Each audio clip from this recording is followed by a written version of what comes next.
Narendra Pawar family सच में बदतमीज है क्या? नरेंद्र पवार जी सच में पीकर फोन करते थे क्या? ब्रांच वालों को खर्चा 30 से 40 लाख आया है। 500 का सूट पवार फैमिली पे 1700-1800 का बेचा जाता है। एग्रीमेंट हमसे जोर जबरदस्ती से साइन करवाया गया है। नमस्कार सभी को, पवार फैमिली कलेक्शन बवाना से मैं वैशाली। तो जैसे कि आप सभी को पता है, हिसार के बाद सेकंड ब्रांच मैंने ही ली थी बवाना में, तो मैं इन क्वेश्चंस का आपको जवाब दूंगी आज अपनी वीडियो में। तो रही बात बदतमीजी की, तो बदतमीजी ना उन्होंने कभी हमारे साथ करी है और ना आज के टाइम पे कोई कर सकता है।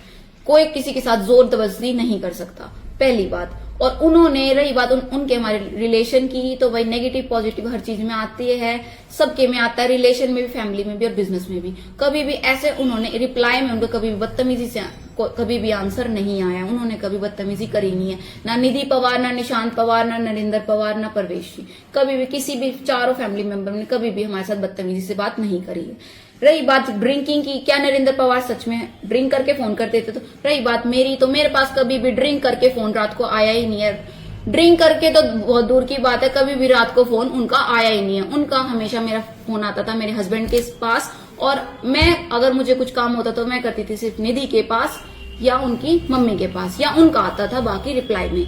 रही बात 300 का सूट, 500 का सूट 1700-1800 में मार्केट में बेचने की, तो हमारी ऑडियंस इतनी पागल नहीं है जो 500 का सूट वो 1700-1800 का पवार फैमिली कलेक्शन से लेगी। और रही बात जो ये बोल रहे हैं कि 500 का सूट 1700-1800 में बेचा जा रहा है, तो मैं आपको ओपन चैलेंज देती हूँ कि जो हम 1700-1800 का सूट सेल कर रहे हैं वो आप हमें होलसेल में 500 रुपए का दे दीजिए।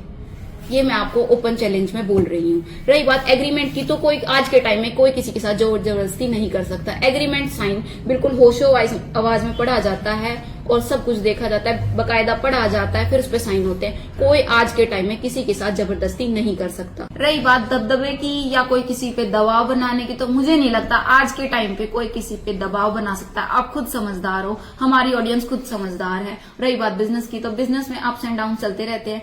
बिजनेस शुरू करने से पहले मैंने भी सोचा था कि बिजनेस नहीं चला तो क्या करेंगे। आप सभी चीजें सोच के चला करो, नेगेटिव पॉजिटिव हर चीज। नमस्कार।